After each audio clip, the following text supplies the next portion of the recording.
Revista de prensa en directo América de France 24. Ya está en el estudio conmigo Rosa Pérez Masdeu. Rosa, y abrimos esta sección de revista de prensa con una información de la inteligencia británica que ha llenado los titulares internacionales. Nos fijamos entonces en el medio, The Guardian y el The Sydney Morning Herald.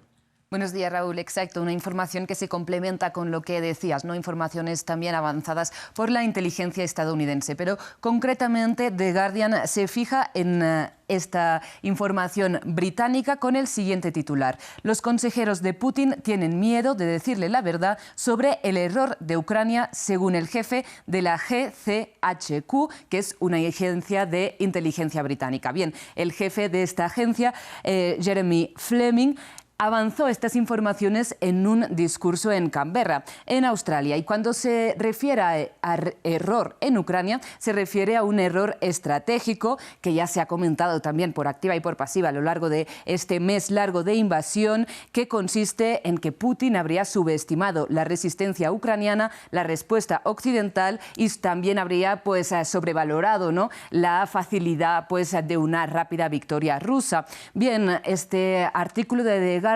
cita al jefe de esta agencia británica de inteligencia, que dice que se ha convertido esto en una guerra personal de Putin, que están pagando el precio de esta, digamos, de ese atrevimiento los ucranianos inocentes y los rusos de a pie en el marco de la economía rusa. Y dice que la realidad, sin embargo, de este fracaso, a pesar de que Putin esté aislado, debe ser clara, ¿no?, para el Kremlin, que han debido ya darse cuenta de que les está costando más de lo previsto ganar esta guerra en Ucrania. Algo en lo que coincide, como decíamos, la inteligencia de Estados Unidos, que dice que como consecuencia de este aislamiento, insiste, Putin estaría dando órdenes a ciegas a su ejército. Y particularmente en esto se fija este medio australiano, el Sydney Morning Herald, que dice que el ejército ruso estaría bajo de moral y escaso de armamento.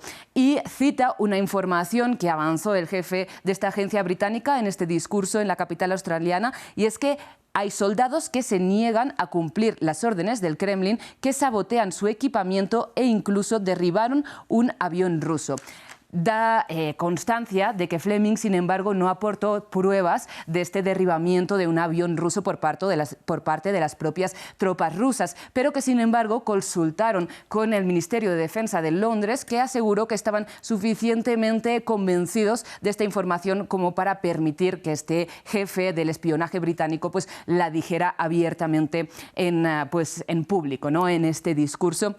Pero, Raúl, cabe destacar que esto no deja de ser la estrategia que ha venido usando Occidente desde el inicio de esta guerra, ¿no? Dar públicamente las informaciones que se obtienen a través de la inteligencia occidental para, digamos, mostrar, evidenciar los defectos, ¿no?, del enemigo. Pero ya ha salido el portavoz de la presidencia, Dmitry Peskov, de la presidencia rusa, a decir que estas informaciones son falsas, que es falso que Putin esté mal informado. Y, Raúl, aquí llegamos a la conclusión de que si tan aislado estuviera Putin, no serviría de nada que se hicieran públicas estas informaciones, ¿no? No le harían daño al Kremlin.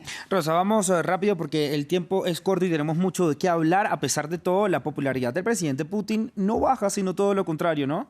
De eso exactamente nos informa el Wall Street Journal con una información de Evan Gershkovich. Y es que en el último mes la popularidad del presidente ruso habría pasado del 71% al 83%, esto según la organización Levada Center, que en teoría es una organización independiente, de hecho considerada como agente extranjero por el Kremlin. Ahora sí hay que poner entre comillas esta supuesta independencia más todavía en el contexto actual. Nos recuerda este artículo que este índice de popularidad del 83% Putin no lo alcanzaba desde la anexión de Crimea en 2014. Y por otro lado, este texto también nos dice que también ha incrementado la gente que piensa que el país va en la buena dirección, que en enero era de un 50%, en febrero de un 52% y ahora el 69% de los rusos consideran que Rusia, digamos, va en buen camino. Rosita, vamos ahora entonces con un tema relacionado con esta guerra. El Salto se fija particularmente en la situación de los refugiados ucranianos trans, hoy justamente en el Día de la Visibilidad Trans. Efectivamente, esta es una historia contada por Ana Rojas que se fija particularmente en Zifa Amelev. Es esta mujer que vemos aquí en la imagen que ya se encuentra en Alemania tras haber podido huir de Ucrania. Y ella lo que relata es que las personas LGBT+, pues se encuentran bajo una doble guerra en Ucrania, ¿no? Por un lado, víctimas de los ataques a civiles y por otro lado, de discriminación y ataques de odio, pues en un contexto de mucha vulnerabilidad. Precisamente ella cuenta que cuando empezó la guerra recibió una llamada de una ONG pro derechos LGBT que le dijo que había gente armada persiguiendo pues a las personas, ¿no? De sexualidades disidentes. Ella dijo: yo no tenía miedo a la guerra, tenía miedo a los homófobos y transfobos armados en el país. Ella fue criada como un hombre en el seno de una familia conservadora de Crimea, eso nos explica Rojas en este artículo, y consiguió escapar cruzando la frontera de Rumania a nado. Eso después de que intentara pasar a través de checkpoints por corredores humanitarios, pero de que el ejército ucraniano se lo negara porque en su cédula de identidad todavía está clasificada bajo el género masculino. Ella explica que al ser una persona conocida, porque como comentabas tú al inicio de este programa, es influencer y artista, tenían el ejército órdenes directas de que ella entrara en el ejército. De hecho, ella explica cómo incluso el presidente ucraniano Zelensky se llegó a burlar de ella antes de las últimas elecciones presidenciales en Ucrania y al final no le quedó otro remedio que escapar, como decíamos, cruzando a nado a través del río que separa Ucrania de Rumanía, y ahí fue acogida como una refugiada. Rosa, gracias por toda la información. Pasamos a saludar ahora a nuestras dos invitadas del día.